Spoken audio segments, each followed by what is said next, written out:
চলতি সপ্তাহের শুক্রবার থেকে কসবা কাণ্ড নিয়ে উত্তাল রাজ্য রাজনীতি।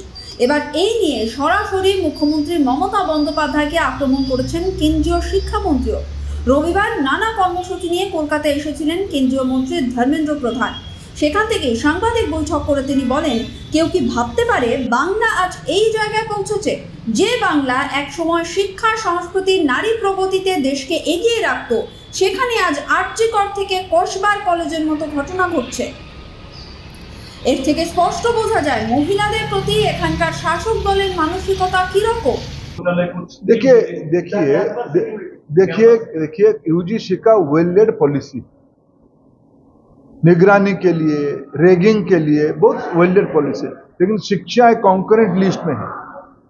ये सारे काम राज्यों की दायित्व में है।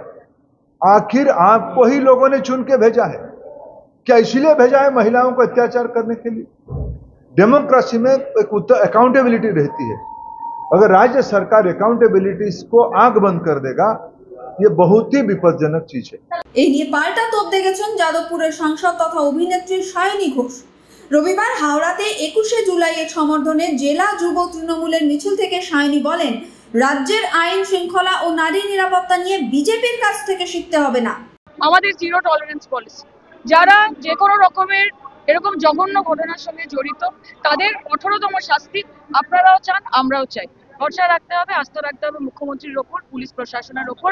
পুলিশ প্রশাসন নিজের কাজ। কসবা কাণ্ডে মদন মিত্র ও কল্যাণ বন্দ্যোপাধ্যায়ের মন্তব্য নিয়ে তীব্র ক্ষোভ প্রকাশ করেন কেন্দ্রীয় শিক্ষামন্ত্রী। এই প্রসঙ্গ টেনে তিনি জানান, রক্ষকে যদি ভক্ষক হয়ে যায়, যাদের হাতে রাজ্যের দায়িত্ব রয়েছে তারা যদি অপরাধীদের হাতে ক্ষমতা তুলে দেয়, তাহলে এ ধরনের ঘটনাই ঘটবে। এর জবাব সরকারকে দিতেই হবে। एक बच्ची का, एक सामान्य घर की बेटी जो सपना देखी थी अच्छी डॉक्टर होगी, उसकी हालत क्या हुई 2024 9 अगस्त में इस देश ने देखा है। आरजीकर घटना के नाम पे देश आंदोलित हुआ था। आज फिर कस्बा में साउथ कोलकाता के अंदर लॉ कॉलेज की जो घटना हुई है, तीनों घटना में एक ही प्रकार की टेंडेंसी ध्यान में आती है। यहाँ के रूलिंग पार्टी की, टीएमसी की लोगों की। অপরদিকে কসবা কাণ্ডে মদন মিত্র ও কল্যাণ বন্দ্যোপাধ্যায়ের মন্তব্য নিয়ে যাদবপুরের তৃণমূল সাংসদ বলেন, দল এ ধরনের বিষয়ে জিরো টলারেন্স নীতি রাখে।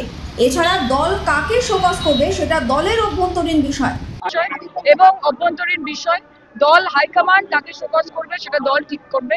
এবং এটা আমি মনে করি যে আমরা প্রত্যেকে তৃণমূল কংগ্রেসের কর্মী। আমাদের কোনো কথায় যদি দলের ভাবমূর্তি নষ্ট হয়, তাহলে সেটার দায় আমাদের প্রত্যেকেই নিতে হবে। রবিবার শুধু কসবা কাণ্ড নয়, আরজিকরের প্রসঙ্গ টেনে আনেন কেন্দ্রীয় শিক্ষামন্ত্রী ধর্মেন্দ্র প্রধান। তিনি বলেন, আরজিকর থেকে কসবা প্রতিটি ঘটনায় তৃণমূলের কর্মী সমর্থকরা জড়িত। মমতা নিজে একজন নারী, কি ধরনের মানুষকে তিনি দলে নিয়েছেন? এরা সভ্য সমাজে বসবাসের যোগ্য নয়। বাংলায় এটা কি চলছে? তৃণমূল সরকার কবে জাগবে?